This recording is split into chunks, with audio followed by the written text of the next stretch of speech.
अत्रिपुत्रो महातेजो तस्य स्मरणमात्रेण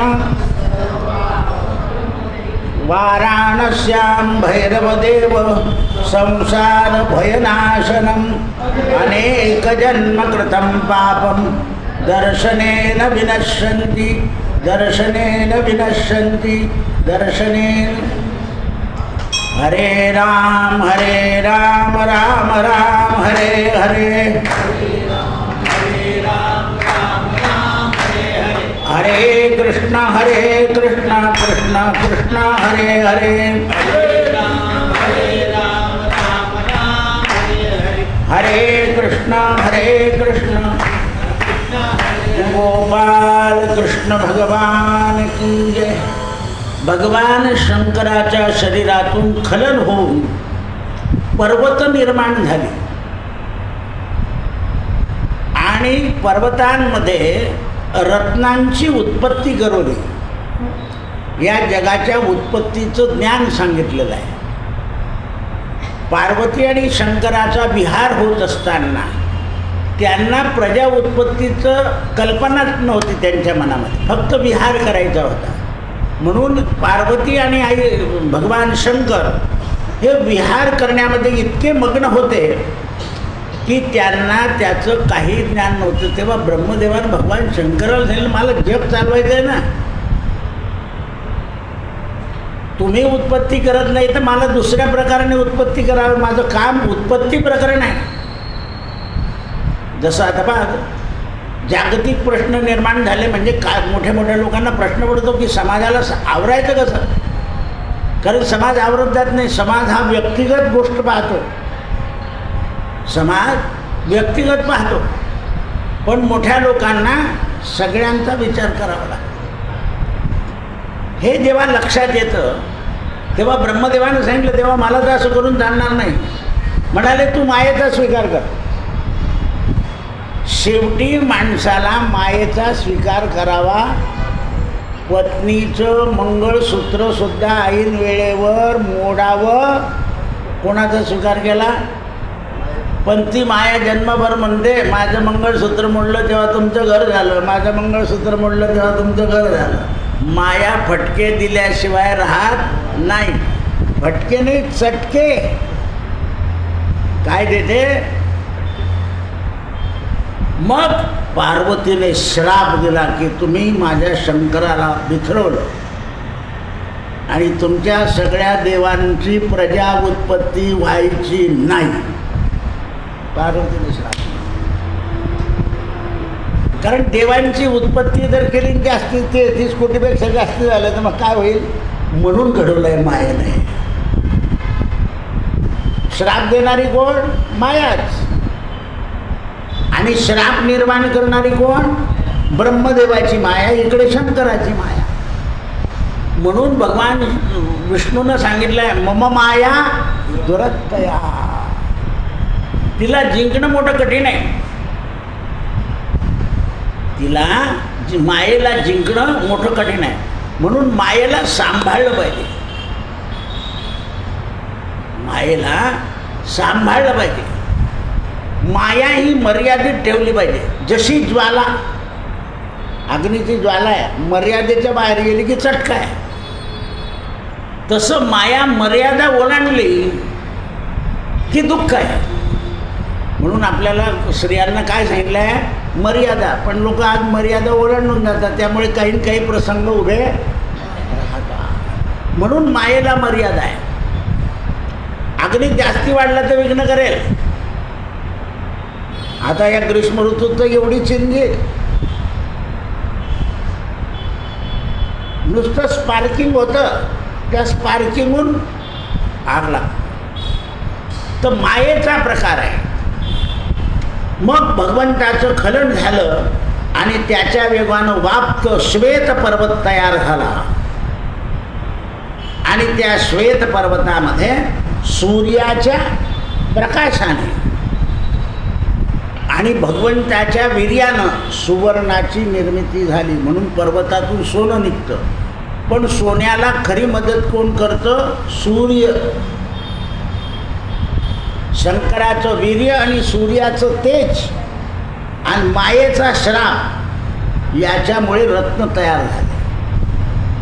म्हणून जे काही रसायन सापडतं भूमीमध्ये तेच त्याचे अधिपती कोण आहे? भगवान शंकर. आणि म्हणून शंकराची आराधना जप्पा तुम्ही पृथ्वीच्या पाठीवर अशा काही देशांमध्ये शंकराचे मंदिर आहेत, ते त्यांनी तोडले नाही, ते तसेच आहे. अफगाणिस्तानकडे जा, इकडे जा, तिकडे जा, शिवाचे मंदिर आहे, शिवालय. म्हणून ते म्हणतात अग्नीच्या योगानं महातेजस्वी कार्तिकाचा प्रभाव झाला. मात्र तुम्ही म्हणाल की बा शंकर पार्वती यांचा शरीर संबंध नाही आहे. आपण ह्या ज्या कथा ऐकतो ह्या शरीर संबंधाच्या नाही आहे, मानवी जीवनामध्ये शरीर संबंध आहे. मग त्यामध्ये पार्वती आणि शंकराचा जो क्रोध झाला, शंकराला मान्य होतं की प्रजा उत्पत्तीकरता आपल्याला हे करायचं आहे, पण पार्वतीला मान्य नव्हतं. म्हणून त्यामध्ये त्या ऋषींना कार्तिकेचा प्रभाव दाखवून दिला शंकरांना की हा कार्तिक आहे, तुम्ही अग्नीला सांभाळायला सांगायला. कारण संग प्रकृती आणि पुरुष याच्याशिवाय होत नाही. म्हणून आपण शरीराला काय म्हणतो? प्रकृती. आणि आतमध्ये जो आत्मा आहे तो कोण आहे? पुरुष. आत्म्याचा शोध घ्यायचा असेल तरी प्रकृती लागेल. प्रकृती नसली तर आत्म्याचा शोध घेता येत नाही. म्हणून आत्म्याचा शोध घेण्याकरता प्रकृती लागते. मग आता इथे शंकराची आणि पार्वतीची प्रकृती कशी आहे? तर दोघी तपी आहे. आईसाहेब सुद्धा प्रखर तप करणारे आहे. सारखं सारखं पार्वती म्हणण्यापेक्षा आईसाहेब म्हटलेलं कसं वाटतं? गोड वाटतं. हे शब्द प्रयोग करता आले पाहिजे. एकदा पार्वती म्हणून उच्चार करायचा, पण नंतर आईसाहेब म्हणायचा. कारण प्रकृती जी आहे ही प्रकृती अशीच आहे. त्यावेळेस सगळे ऋषी अत्यानंदित झाले आणि भगवंताच्या भक्तिभावानं लगेच पूजन सुरू करून दिलं. ऋषी लोक मोठे हुशार आहे की आता हे क्रोधायमान झाले, आईसाहेब क्रोधायमान झाला, याच्यात काय साधायचं? पूजा. म्हणून बरेच लोक काही घरात भानगड झाली की जपाला लागून जातात, माझं जप राहिलं आहे. कारण त्याच्याने काय होतं? भानगड शांत होतं ना आपलं मन जपाने उद्विग्नपणा निघून जातो. म्हणून माऊली सांगते हरिजप करणे तुटेल धरणे प्रपंचाचे. कारण प्रपंचाचं धरण तोडायचं असेल तर मायेचा संबंध सुटला पाहिजे. पण माया काय करते? आपल्याला घेरून राहते. म्हणून भक्तिभावानं पूजन केलं तेव्हा पार्वतीचे नेत्र क्रोधाने लाल झाले आणि लाल झाल्यावर समस्त देवांना रोषपूर्वक श्राप देऊन म्हणाली, देवता हो, तुम्हाला पुत्र प्राप्तीची इच्छा असल्यावर सुद्धा तुम्हाला पुत्र होणार नाही. कारण तुम्ही माझ्या आणि शंकराच्या आनंदामध्ये विघ्न आणलं. तुम्हाला संतान होणार नाही म्हणजे नाहीच. तुम्ही संततीहीन व्हाल. म्हणून मी काल सांगितलं की कोणत्याही घराण्याला जर स्त्रीचा तळतळा असला तर ते घराणं पिढीजात वरती येत नाही.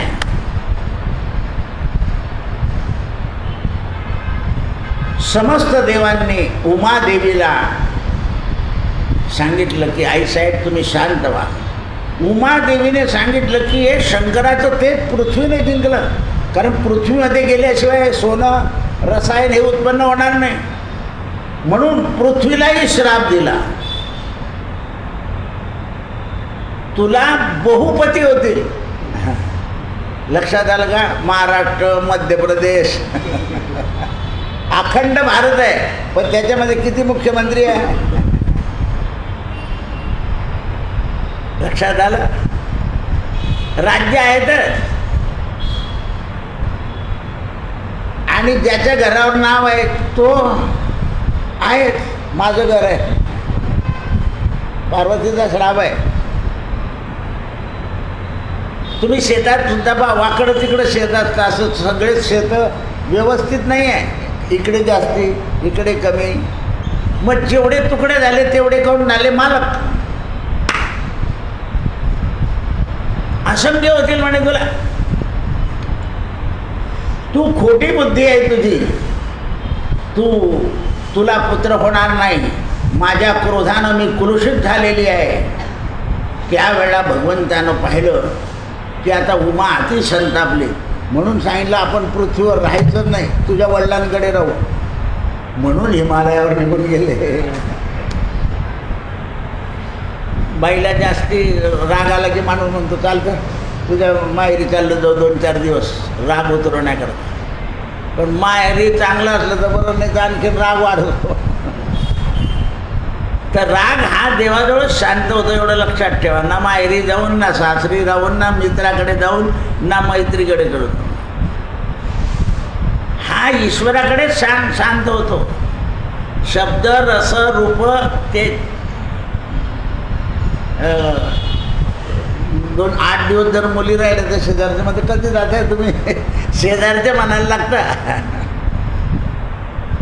तरी आपण राहतोच. का तर ते अशोभनीय आहे. ते अशोभनीय, शोभनीय नाहीच. म्हणजे लगेच लोक म्हणतात काहीतरी भानगड करून आल्या बरा, हां लगेच शेरा आहे तो.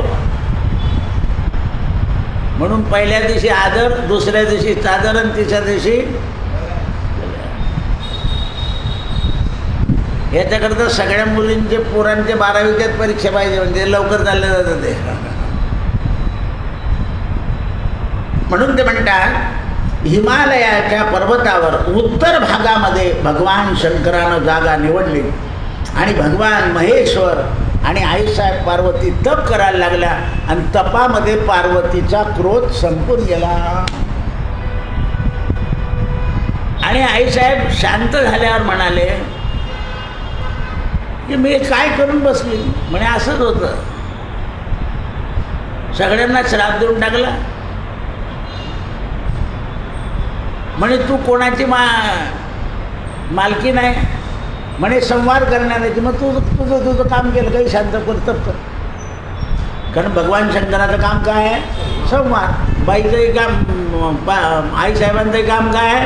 संवाद. सगळ्यांचा संवाद करून टाकला. म्हणून शापादपी शरादपी, श्राप सुद्धा हे जगाच्या उद्धाराकरता. दशरथ राजाला श्राप मिळाला की जा तू सुद्धा पुत्र करत मरशील. त्याने आनंदाने गाठ मारली की पुत्र होणार आहे. श्रापानं झालेल्या पुत्राचा सुद्धा आनंद मानला त्याने. मरण येईल तेव्हा येईल, पुत्र करत मरेल तेव्हा मरेल, पण आता पुत्र होणार.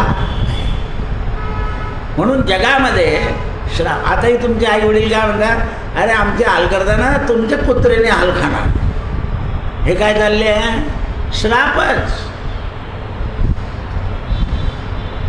म्हणून सकाळच्या प्रवचनात भागवतात काय सांगितलं? तीर्थसेवा करा. सकाळचा मुद्दा फार सुंदर होता. मग तीर्थ काय, गंगाचं सेवा काय करायची? गंगा सफाई. ती दिल्लीची यमुना एक राज्य जाऊन आता 1 वर्ष होऊन गेलं, आम्ही साफ करणार म्हणे. कुठे साफ होते? नदी ही प्रत्येकाने साफ ठेवली तरच साफ राहील.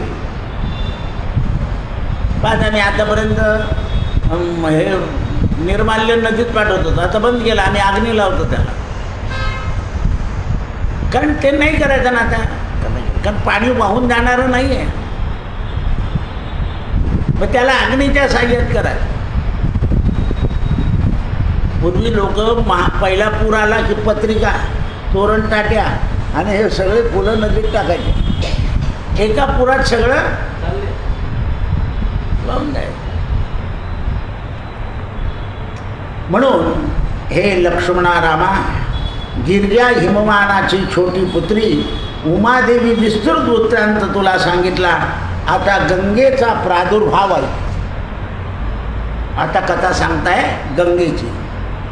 ज्या वेळेला महादेवानं तपश्चर्या केली त्या समयी इंद्र, अग्नी, संपूर्ण देवता, सगळे सेनापती ब्रह्मदेवाच्या जवळ गेले.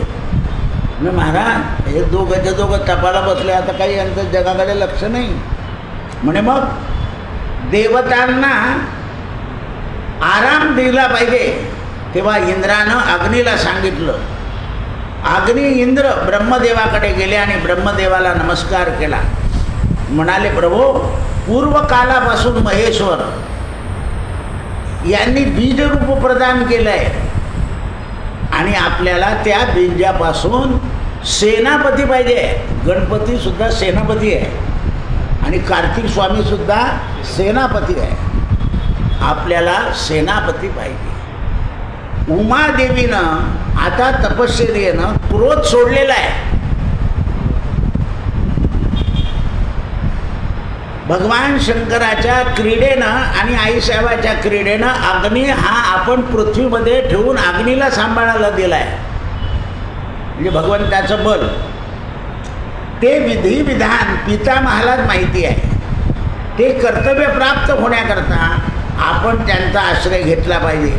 म्हणून संपूर्ण देव हे ब्रह्मदेवाकडे गेले आणि मधुर वचनानं ब्रह्मदेवाला म्हणाले की, ब्रह्मदेवा, तुम्ही उत्पत्तीचे कारक आहे. आता कार्तिक स्वामीला तुम्हालाच उत्पन्न करावं लागेल. म्हणून ब्रह्मदेव गिरजा कुमारी आईसाहेब पार्वतीकडे गेले. पण ब्रह्मदेवसुद्धा घाबरले. कारण आपल्याला हे सगळं सांगायचं म्हणजे तिकडून जर श्राप आला तर, पण काही हरकत नाही. जगाच्या कल्याणाकरता आपल्याकडे अपयश घ्यावं लागतं. आपण सांगतो, माझं नाव सांगून द्या, मी सांगितलं म्हणून द्या, जे बोलेल ते बोलेल. कारण त्याच्याने चांगलं होणार असेल म्हणून ते अपयश आपल्याकडे घ्यावं लागतं. त्यावेळेस सगळ्या देवता आणि ब्रह्मदेव आईसाहेबांना शरण गेले आणि पार्वतीने श्राप दिला असल्यामुळे ते घाबरत होते. उमादेवीने आपल्या वाणीनं सांगितलं की मी जे बोलली आहे त्यात काही बदल होणार नाही. म्हणाले, माते, तुमची जी मोठी बहीण आहे, एक गंगा आणि एक आकाशगंगा, त्यांच्या गर्भामध्ये भगवान शंकराचं तेज स्थापित केलं आहे आणि तो अग्निदायक पुत्र तुमचा आहे. त्याला आम्हाला सेनापती करायचा आहे. तुम्ही त्याला पुत्र माना नका माना. त्यावेळा गंगा गिरिजा ज्येष्ठ पुत्री, तिची छोटी बहीण उमा, म्हणून तिने तो सांभाळला आणि ऐन वेळेला उमेला दिला की मला वाहत जावं लागतं, मला मुलगा सांभाळायला वेळ नाही. मी तुझी मोठी बहीण आहे, मी शांत आहे, तू तपामुळे उग्र झाली आहे, मला जगाचं सगळं पाप धुवायचं आहे. आणि आणखीन आपली एक मधली आहे आकाशगंगा, ती आकाशात स्थिर आहे. म्हणून तू या कार्तिकाला सांभाळ आणि तुझा पुत्र म्हण. कारण मी तुम्हाला सुरुवातीला सांगितलं, यांचं काही मिलन होऊन उत्पत्ती होत नाही, यांच्या कार्यानं उत्पत्ती होते. म्हणून यांच्या कार्याला लीला म्हणतात आणि आपल्या क्रिया आहेत. आपण ज्या करतो त्या क्रिया आणि देव करतात ते लीला. म्हणून कृष्ण लिहितं. तुम्हाला कृष्णाची एक लीला सांगितली ना की ही जांबवती आणली ना ते अस्वल. आता आणली तर देवाने जांबवतीला सांगितलं होतं की तू तोंड दुखवायचं नाही. सगळे गेले बा, जांबवंती आणली, लग्न करून आले. देव म्हणे नवरी दाखवा. म्हणे नवरी अशी आहे की तुमची एकही स्त्री नाही द्वारकेमधली. रुक्मिणी म्हणे अशी आणली. मनामध्ये ठरवलं रुक्मिणी हिचं खरं रूप बदलून गेलं पाहिजे. आता आधी सरकी रुक्मिणीनं असं म्हटल्याबरोबर अस्वलाची अशी उत्तम स्त्री झाली जांबवती. आणि देवाने सांगितलं रुक्मिणी तूच वडीचा पदर म्हण. पाहिलं तर रुक्मिणीपेक्षा जांबवती अतिसुंदर. कारण कोणी निर्माण केली? शक्तीने. कोणी निर्माण केली? आता सुद्धा सावळ्या पोरी तुम्ही अशा काही फेसिंग करून देता तर लग्नाच्या वेळेला लोकांना वाटतं काय टापून घे आणि 2 तासांनी पावसात डिझॉल्व.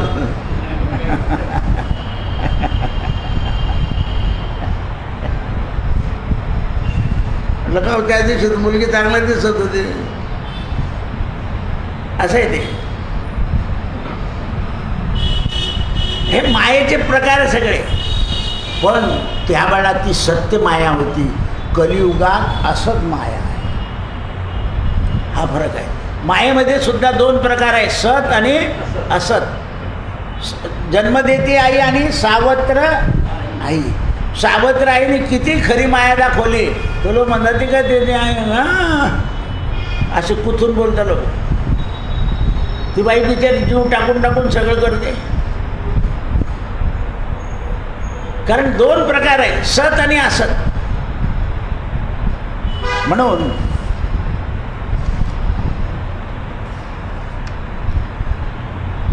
गंगा ही श्रेष्ठ आहे.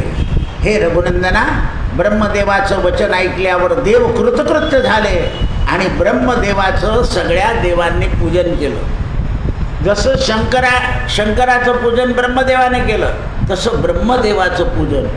आपण कोणाचं आभार मानतो? ज्याने आपलं काम केलं आभार मानलो.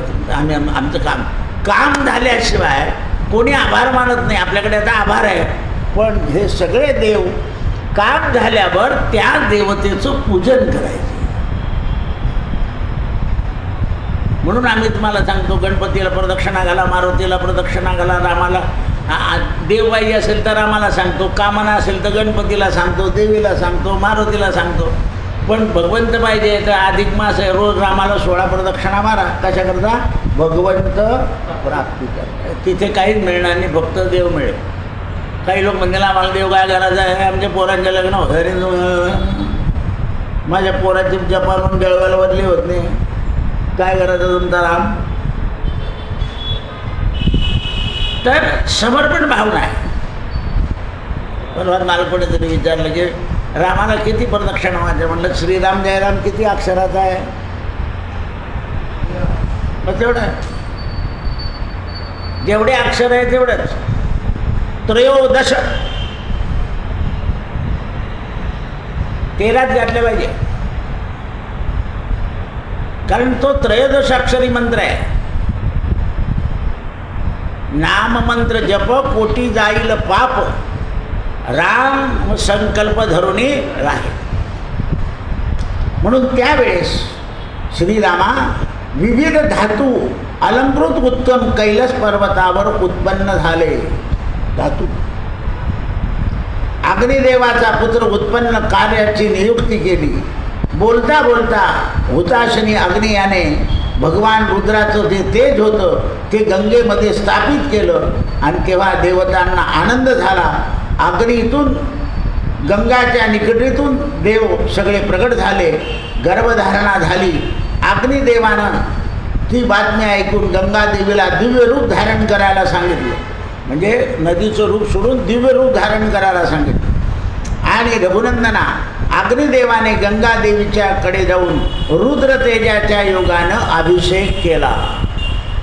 अग्नी गंगेला अभिषेक करतो रुद्र सुक्ताने, कारण रुद्र म्हणजे अग्नी आहे. म्हणून शंकराच्या अंगावर जे पडतं, जल पडो, फूल पडो, तांदूळ पडो, ते भस्म होतात. मग ते भस्मद्रव्य यज्ञीय द्रव्य ओलांडू नये म्हणून शंकराला अर्धप्रदक्षिणा आहे. ही नाणी ओलांडायची नाही. काही लोक तांब्या इकडून घेतात तिकडून नाही सांगितलं तरी ऐकतच नाही, ओलांडूनच टाकतात. काही लोक मला म्हणायचे तिथे असे 2 टोकर लावून द्या. अरे पडले तर तोंड फुटतील ना, कारण काही लोक ऐकतच नाही. एक जण म्हणे तो नळच देवाच्या डोक्यावर करून द्या म्हणे, तांब्या लावायची गरज नको करून बंद. अरे म्हटलं काही म्हातारे चालू ठेवून चालले जातील. हां, म्हातारे काही कमी नसतं. हां, पाणी का विकत आणावं लागतं का? ते गाडी घातली ना, त्या अभिषेक पात्राला ती काढून टाकतं ते. अरे पाणी संपून जाईल ना, थेंब थेंब का गळायचं आहे? तर बंद केल्यानंतर पडत तर राहिलं पाहिजे ना, पण हे कळत नाही ना. आता किती पाणी कमी आहे, पण बादली ओटल्याशिवाय राहणारच नाही लोक, विचारच करणार नाही. आज तुम्ही पाहिलं ट्रँकर आणताना किती चालू पोथीत बोलत होतं ना. आणि हा किल्लेदार चालला जातो आणखी.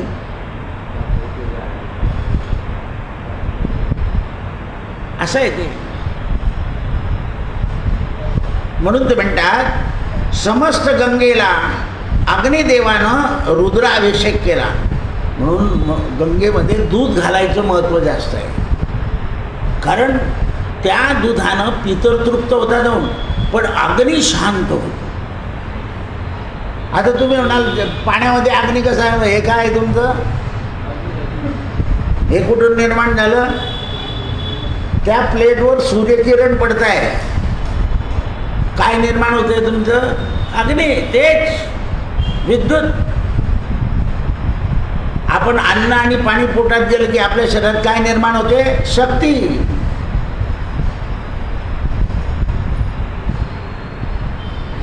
जीवनामध्ये शरीरामध्ये शक्ती जावी आहे. म्हणून या देवी सर्वभूतेषु शक्तिरूपेण संस्थिता नमस्तस्यै नमस्तस्यै नमस्तस्यै नमो नमः. आई साहेबांचं रूप जगात शक्तिरूपानं पाहिजे.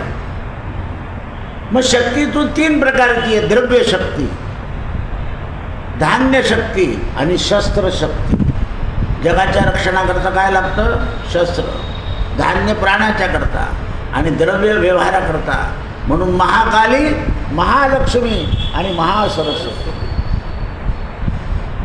पण तुम्ही अज्ञानांच्या हाती पिस्तूल गेल्यामुळे काय झालं? कोणी कोणाला गोळी मारत आहे?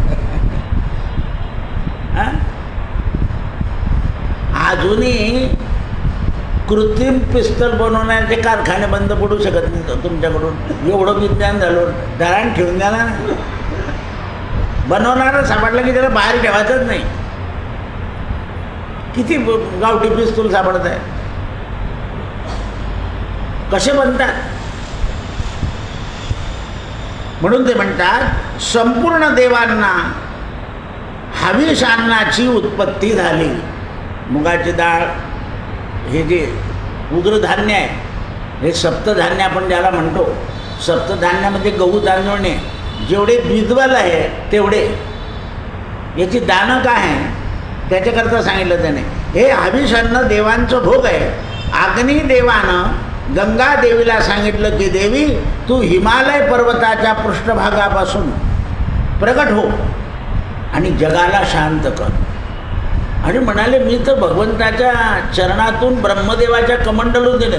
आता ब्रह्मदेवाच्या कमंडलूतून शंकराच्या मस्तकात ये आणि शंकराच्या मस्तकातून मग हिमालयातून खाली. म्हणून गंगा आणि पार्वती एकाच हिमालयाच्या दोन्ही भगवान शंकर. पण शंकर गंगेला भगवंताच्या चरणाचं उदक असल्यामुळे मस्तकावर धारण करून देवी मानतात. ब्रह्मदेवाचं कमंडलू भरलेलं असतं म्हणून साधूंच्या जवळ कमंडलू असतं. दत्ताजवळ कमंडलू आहे. आता कमंडलू कमी झाले तर स्टीलचे डबे आहे. बरोबर, सगळ्या साधूंकडे स्टीलचे. कारण आधुनिकता येते काळांतराने. झाकण नसतं त्याला, फक्त उघडा असतो. म्हणून त्यावेळा निष्पाप रघुनंदना अग्नीचं वचन ऐकल्यावर महातेजस्वी गंगेनं अत्यंत प्रकाशमानानं आपला स्रोत निर्माण केला आणि त्याच्यातून गंगेच्या गर्भातून जे तेज निघालं ते तपाच्या योगानं त्याचा जम्बूद्वीपक नामक एक पर्वत तयार झाला. तिथे तो सुवर्णासमान कांतिवान होता. म्हणून गंगा सुवर्णमेरू प्रगट केला तिने आणि त्या बालकाचं रूप रंग पृथ्वीवर तेजस्वी गर्भ म्हणून स्थापन केला. भूमीतली प्रत्येक वस्तू सुवर्णमय आहे. पण जेवढं पिवळं धान्य आहे तेवढं सुवर्णमय आहे. जेवढं पांढरं धान्य आहे ते चांदीमय आहे. तांदूळ, हरभऱ्याची डाळ. म्हणून त्याला सोन्याची तुला करायची आहे ना, आपली स्वतःची. त्याने हरभऱ्याची डाळ गुळ ठेवायचं आणि ज्याला चांदीमध्ये तुला करायची आहे त्याने तांदूळात तोलायचं, साखरेत तोलायचं. पूर्वीचे राजे रजवाडे लोक सुवर्ण तुला, चांदी तुला करायचे. आताही बऱ्याच संतांच्या चांदी तुला झाल्या. तर त्याच्या प्रित्यर्थ हे धान्य सांगितलेलं आहे. मग गरिबाची होणारच नाही चांदीची तुला, म्हणून त्याला तांदूळाचे सांगितलं. शास्त्र कसं आहे बघा. कारण तुला दान, तुम्ही द्वारकेला गेले, डाकोरला गेले तर तिथे तुला दान असतं. त्या तुला दानामध्ये असं तुम्हाला सोन्याची करायची का चांदीची ते ठरलेलं असतं. तुला दानाने आपल्या शरीरातलं पापाचं नाश होतं. आता आपल्या गोशाळेत सुद्धा तिथे तुलादान सुरू झालं आहे. ते जे तुमच्या तुलाच्या वस्तू ते गाईला खाऊ घातल्या जातील. कोणी लापसीने करतं, कोणी गुळाने करतं, कोणी आपल्या ढेपेने करतं, कोणी सरकीने करतं. ते पारडात बसायचं, संकल्प करायचा, वाढदिवस आहे. मी पुष्कळ लोकांना म्हटलं केक कापण्यापेक्षा तिथे तरी जा. आज कोणाचं तरी जेवढं वजन होतं तेवढा केक केला. कोणी राजकीय पोरगा होता, त्याच्यापेक्षा ते प्राणी घेतील. तुला दान तुम्ही जाऊन पहा, पांढरापळामध्ये चालू असतं. कारण इतरांना देण्यापेक्षा गाईला दिल्याचं जास्त पुण्य आहे. नुसतं गाईच्या दर्शनानं पुण्य. गाईचं दूध सुद्धा सोन्यासारखं काय पिवळं, तर गाईच्या शिंगामध्ये सूर्याचा प्रकाश पडतो आणि सूर्याच्या प्रकाशानं ढेप खाल्लेलं, चारा खाल्लेलं दूध म्हैस खाते तर तिचं पांढरं असतं. पण गाईच्या शिंगामध्ये सूर्याचे किरणं जातात आणि ते किरणं गेले की त्याच्या योगानं दूध पिवळं होतं. आणि ते गाईचं शिंग शंकराच्या अभिषेकाला वापरायचं असतं. कारण ते सुवर्णमय, शिंगी असा आकार असतो त्याचा. म्हणून या पृथ्वीच्या गर्भातून अनेक प्रकारचं तत्व निघालं. सोनं, चांदी, तांब, धातू, लोह हे पुरुष रघुनंदना अग्नी समान प्रकाशित होऊन सुवर्णमय जातक रूप असा तेजस्वी एक रूप प्रगट झालं त्या गर्भातून. आणि सोनं येऊन निर्माण झालं. आणखीन काय निर्माण झालं? रामा तृणम, गंगेनं निर्माण केलंय. दुसरं वृक्ष, लता, गुल्म हे सगळं आणि सोन्या समान आहे.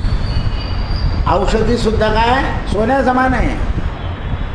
हे भगवान शंकराच्या योगानं हे सगळं निर्माण झालं आहे. आणि हे गंगेनं निर्माण केलं. कारण ते अग्नी तिने सांभाळला. त्या पाण्याचा आणि अग्नीचा संयोग झाला आणि संयोगानं पर्वतांमध्ये, पृथ्वीमध्ये सगळीकडे खालून गेलं. पहा तुम्ही, काही भागामध्ये जे लाकडं आहे त्याच्यापासून काच तयार होतो. काही भागामध्ये वेगळा धातू सापडतो, काही भागात वेगळा धातू सापडतो. समुद्राचं पाणी खालून जातं, पृथ्वीचा क्षार त्याच्या योगानं ते निर्माण होतं. काही ठिकाणी कोळसा निर्माण होतो.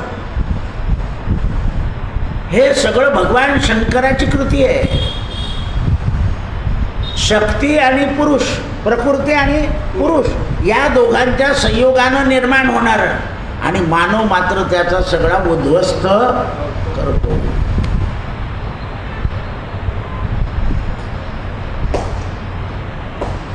तदनंतर मरुद्गण निर्माण झाले आणि त्या कुमाराला दूध प्यायला नव्हतं म्हणून कृत्तिका नक्षत्राला नियुक्त केलं. म्हणून कार्तिक स्वामी त्यावेळा कृत्तिकाचं पुत्र म्हणून त्यांना एक नियम ठेवला. त्याच्या निश्चितानं त्या बालकाला दूध पाजलं, प्रदान केलं. अशा समयी देवता म्हणाल्या, हा बालक कार्तिकेय, तुम्ही लोक त्रिभुवनात विख्यात पुत्र दिला यात संशय नाही. हा कार्तिकेय आजपासून आमचा सेनापती. आणि दुसरा केला गजपती, गजानन. म्हणून देवतांना अनुकूल वचन ऐकल्यावर शिव आणि पार्वती स्कंदित स्खलित होऊन गंगाधारावर गर्भस्राव करून प्रगट होऊन अग्निसमान उत्तम प्रभावानं त्या बालकाला कृत्तिकेला सांभाळायला दिलं. हे काकुस्तक भूषणा श्रीरामा अग्नितुल्य तेजस्वी असा महाभाऊ कार्तक स्कंदित झाला आणि सगळ्या देवांनी त्याला दुसरं नाव ठेवलं स्कंद. आणि म्हणून कार्तिक स्वामीचं एक पुराण आहे, त्याचं नाव आहे स्कंद पुराण. स्कंद पुराणे इति स्कंडे रेवाखंडे. म्हणून कृत्तिका जो स्तनपान करून दूध पिऊन प्रकट झालेले हे स्कंद षण्मुख झाले आणि म्हणून यांना षडानन असं म्हणतात, ज्याच्याला 6 मुख आहे असं. एक दिवशी दूध पित असताना हा सुकुमार शरीराला शक्तिशाली कुमार म्हणून पराक्रम करून दैत्यांची सारी सेना पराजित करणार आहे. तत्पश्चात अग्निदेवता मिळून महातेजस्वी स्कंदाला सेनापतीला अभिषेक केला. श्रीरामा, गंगेचं चरित्र तुला विस्तारपूर्वक सांगितलं. कार्तिक स्वामीचा जन्म सांगितला.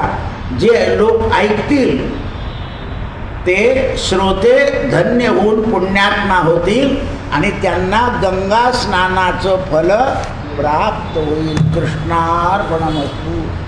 कृष्णाय वासुदेवाय हरये परमात्मने प्रणतक्लेशनाशाय गोविंदाय. याचंच वर्णन भागवतामध्ये भूगोल खगोलामध्ये दिलेलं आहे. भूगोल खगोल वर्णन पुढती शेवटी नरकस्थिती. षष्टमस्कंदामध्ये पंचमस्कंदामध्ये शेवटी नरकाची स्थिती अशी समजून सांगितलेली आहे. म्हणून ह्या ग्रंथांमधून आपल्याला सखोल ज्ञान होतं की या पृथ्वीमध्ये कोणकोणत्या स्थित्या कोणकोणत्या वस्तू कशा निर्माण झालेल्या आहेत. आणि शेवटी हे सगळं सोनं नाणं जे आहे ना, सगळं एक दिवशी खाली जायचं आहे. सगळं हे सगळं जे आहे ते परत खाली जाणार आहे. आता तो काळ केव्हा येतो ते गोष्ट वेगळी, पण पुन्हा जमिनीच्या पोटात सगळं जातं आणि परत वरती येतं. आज कितवा अध्याय वाचला आपण सकाळी? हां, 8वा ना.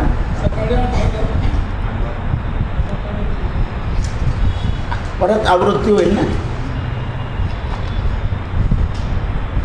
सप्तमाध्यायी सुदेव पत्नी गौतम सती शोकग्रस्त सुदेवा प्रति मोद करती झाली. काल सुदेव ब्राह्मण रडत होता पुत्रप्राप्ती करता, तेव्हा त्यांच्या गौतम पत्नीनं सांगितलं, महाराज शोक करणं योग्य नाही आहे. आणि कवी वाल्मिक कवी दृढधन्व्या राजाला सांगतात, राजा ते सुमेधा समान गौतमीचं वचन ऐकल्यावर सुदेव ब्राह्मणाला समाधान झालं. त्याने शोक टाकला आणि धैर्य धरून उठला. हरीवर चित्त ठेवलं की जे होईल ते होईल आणि हृदयाचा निश्चय करून मग तो पूर्व कार्य करू लागला. काही दिन लोटता एक सुदेव ब्राह्मण समिधा कुश हरावया गेला वना.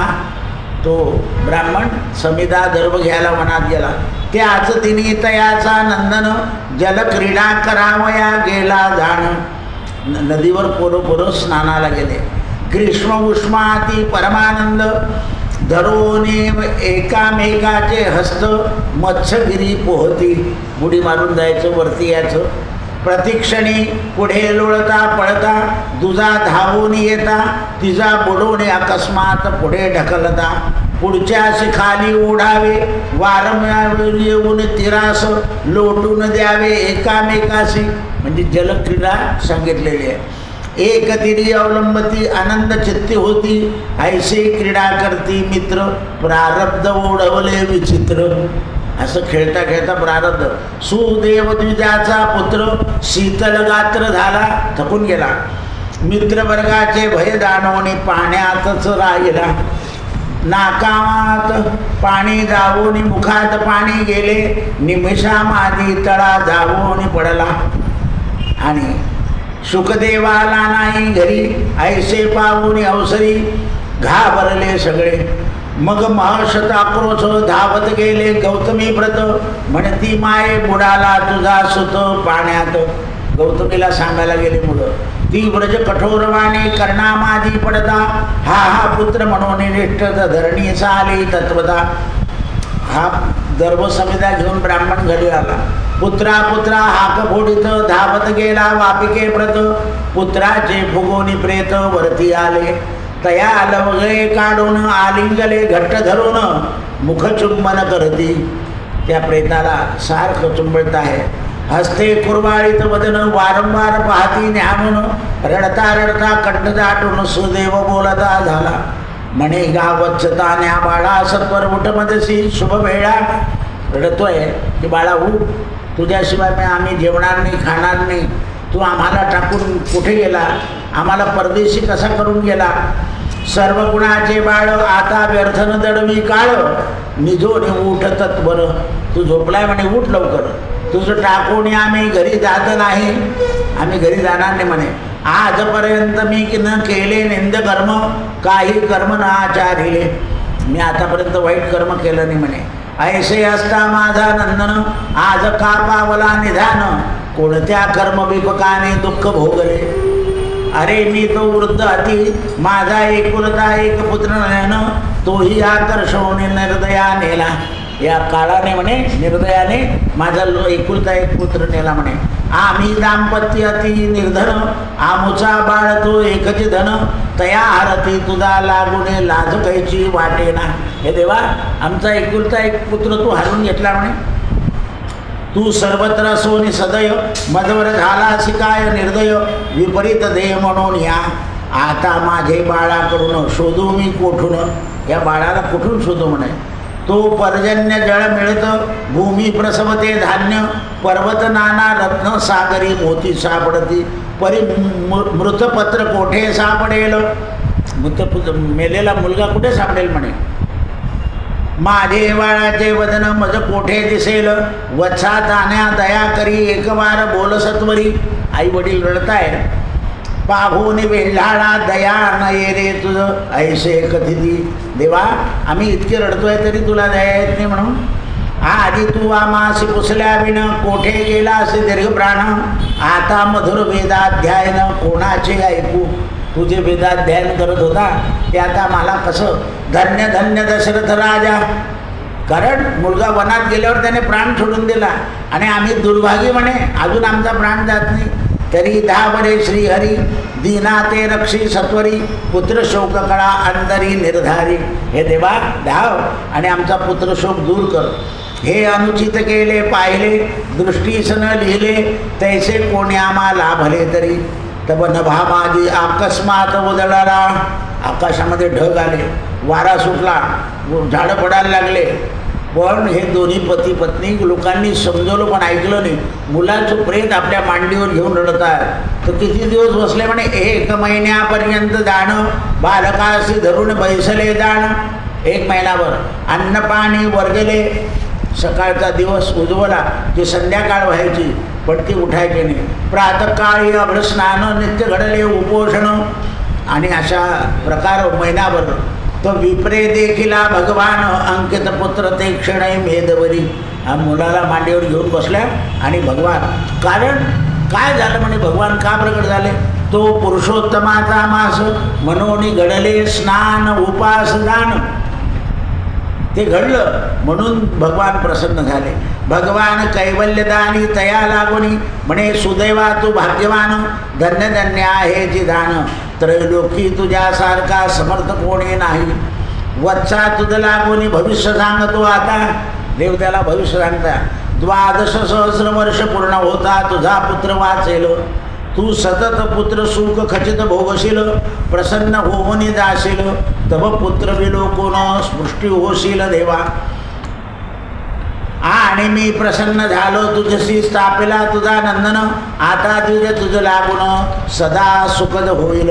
जा म्हणे आजपासून तुला सदा सुखद. तब या पुत्रासहित गहारपत्य भोगल, अंती ब्रह्मलोकास जाशील.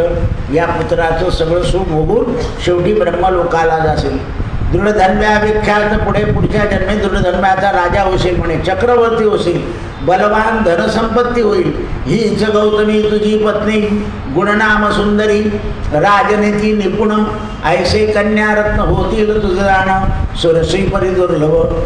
आणि एकदा तू वनात जाशील आणि तेथे हा मुलगा पोपट म्हणून तुला सांगेल की काय या इहलोकीच्या संसाराच्या सुखाची काय अपेक्षा करतात, तेव्हा तुला वैराग्य प्राप्त होईल म्हणे. आणि मग तू वनात जाशील. आपल्या पत्नीसहित अच्युतपदाशी दासील जाण, बोलत भगवान, अग्निदैदिप्यमान, औचित उठला द्विजनंदन. असं देवानं सांगितल्यावर तो मुलगा उठला. श्रीहरीचे चरण वंदिले, सकळ देव आनंदले, पुष्पवृष्टी झाली, माता पित्याची पावली सुखदेव वंदिली. त्या मुलाने आईवडिलांना नमस्कार केला. द्विजसुत अवलोकोनी गरुड झाला आनंद. तो मुलगा उठल्यामुळे गरुडाला आनंद झाला. भगवंताने गरुडाला सांगितलं, गरुडा तुझं वरदान खरं निघालं. म्हणे देवा मला कळतं, तुम्ही त्याला काय सांगितलं होतं की हरीचे भजन सोडू नको. हा जो जिवंत झाला तो हरिभजनाने झालेला आहे. म्हणून अधिक मासामध्ये स्नान, दान आणि भजन हे अत्यंत महत्त्वाचं असतं. म्हणून भजन केल्याशिवाय सांगता होत नाही. अधिक महात्म्यसार बृहन्नारदी पद्माधार, सज्जन श्रोते ऐकती चतुर, अष्टमोऽध्याय. सत्यगुरु राये कृपा मज केली, परिणाई घडली सेवा काय.